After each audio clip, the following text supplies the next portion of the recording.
Oke, kita lanjutkan materi kita. Misalkan AB himpunan. Kita akan menggunakan operasi-operasi yang bisa kita kenakan kepada kedua himpunan ini. Operasi pada himpunan.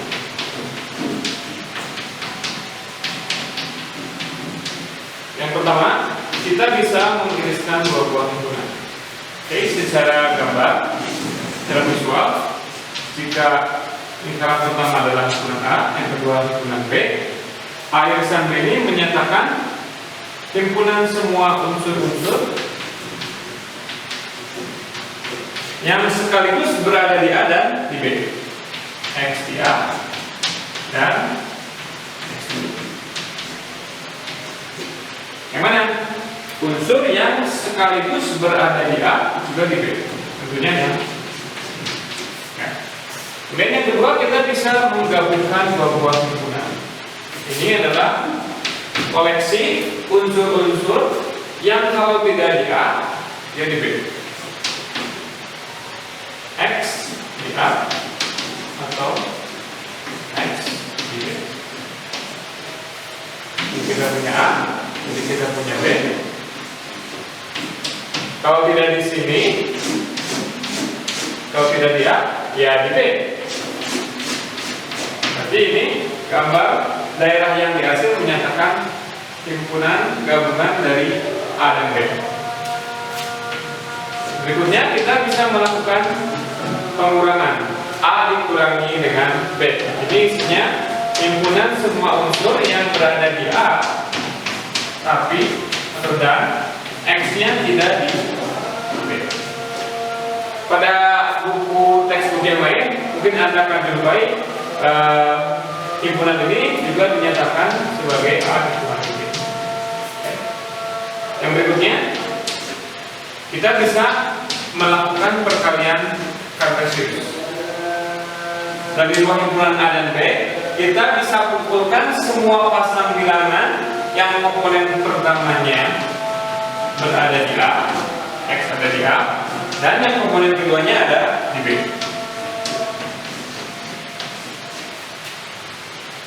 Oke. Kita lihat beberapa relasi dasar hubungan antara AB dan beberapa himpunan yang kita definisikan lewat operasi barusan.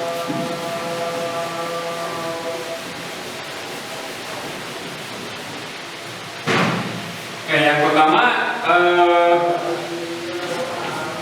kita ingin menunjukkan bahwa A itu termuat di A gabungan B. Nah, ini kita punya statement seperti ini yang ingin kita buktikan. Kalau kita gambar, ini A misalkan, kemudian ini B-nya, A-nya yang dihasil diagonal seperti ini, A gabungan B-nya yang dihasil secara vertikal. Oke, intinya kalau kita lihat secara visual seperti itu, kita cukup teryakinkan bahwa A ini memang termuat di A gabungan B. Tapi seringkali dalam matematika itu intuisi kita itu menipu kita. Oleh karena itu kita berusaha menghindari untuk mengambil kesimpulan hanya berdasarkan gambar saja. Kita mencoba untuk membuktikannya secara formal.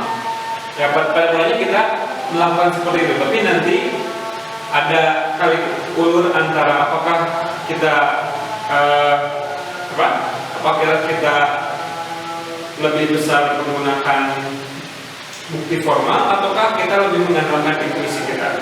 Itu nanti secara berangsur-angsur Anda akan mencari titik keseimbangan di antara bukti formal dan intuisi kita. Ya. Oke, untuk tahap ini kita mencoba membuktikannya secara formal. Ingat bahwa untuk membuktikan bahwa suatu himpunan itu merupakan himpunan bagian dari himpunan yang lain, yang perlu kita lakukan adalah apa? Kita perlu menunjukkan bahwa setiap unsur di sini juga merupakan unsur di situ. Ya. Jadi Apa yang perlu kita lakukan?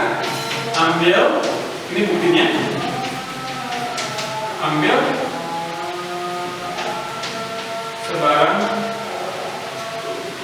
X ya. Oke.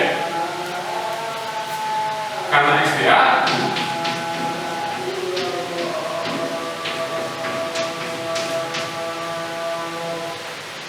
maka X memenuhi syarat keanggotaan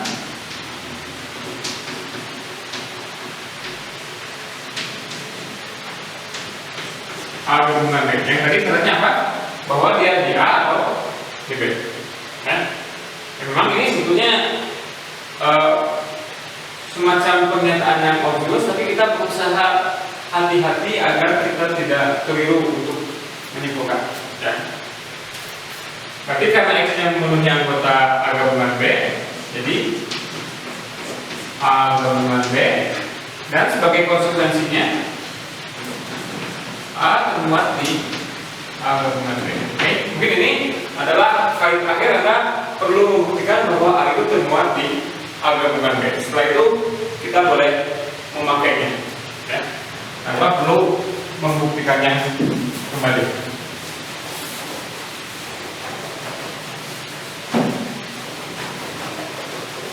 Oke, dengan cara yang serupa Anda bisa menunjukkan bahwa A irisan B itu termuat ya. Jadi Anda coba sebagai latihan. Ya. Kalau mau, mumpung Anda masih ingat melihat contoh ini tadi, Anda pause dulu videonya dan Anda coba buktikan statement ini. Ya. Yang berikutnya kita ingin menunjukkan bahwa A irisan B digabung dengan C itu sama dengan A gabungan C irisan B gabungan C. Baik. Kembali lagi, mungkin Anda dengan menggunakan gambar mendapatkan sedikit intuisi bagaimana hal ini bisa terjadi. Tapi ingat, seperti yang saya katakan di awal, kita ingin membuktikannya secara hati-hati dan secara formal. Oke, di sini saya akan tunjukkan salah satu subsetnya. Kan kita ingin menunjukkan bahwa dia sama, berarti kita harus menunjukkan bahwa keduanya saling subset. Pertama, kita ingin menunjukkan himpunan yang sebelah kiri termuat di himpunan yang sebelah kanan.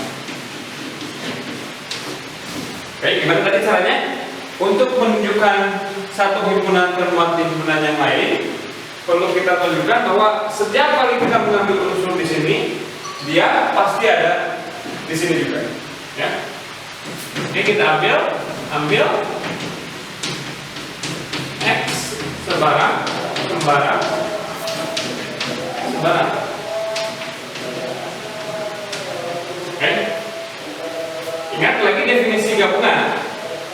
Kalau kita X ini unsur di sini, maka menurut definisi gabungan X di A irisan B atau X C. Nah, sekarang kita lihat jika X-nya di A irisan B, oke, tapi A irisan B itu termuat di, atau mungkin perhatikan ya, jika X anggota A irisan B, X unsur A irisan B-nya termuat di A dan A-nya sendiri termuat di A gabungan C. Dengan cara yang serupa, A irisan B-nya termuat di B menggunakan fakta yang semacam ini, dan B-nya sendiri termuat di B gabungan C. Menurut tadi apa yang telah kita buktikan di sini. Dari dua informasi ini kita simpulkan bahwa X anggota A gabungan B irisan A gabungan C irisan B gabungan C. Jadi jika X-nya anggota B, maka X-nya juga di sini. Bagaimana kalau X-nya di C? Kan tadi artinya X anggota ini itu X-nya ada di sini atau X-nya ada di sini. Kalau X-nya ternyata ada di sini, kita selesai karena kita berhasil menunjukkan bahwa X-nya ada di irisan kedua hubungannya.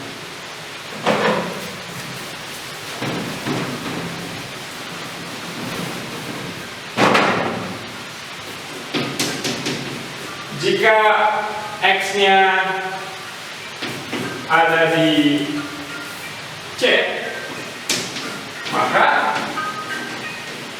X anggota di C, C-nya ini sudah termuat di A gabungan C, dan juga C-nya ini termuat di B gabungan C. Berarti X-nya termuat di sini dan di situ.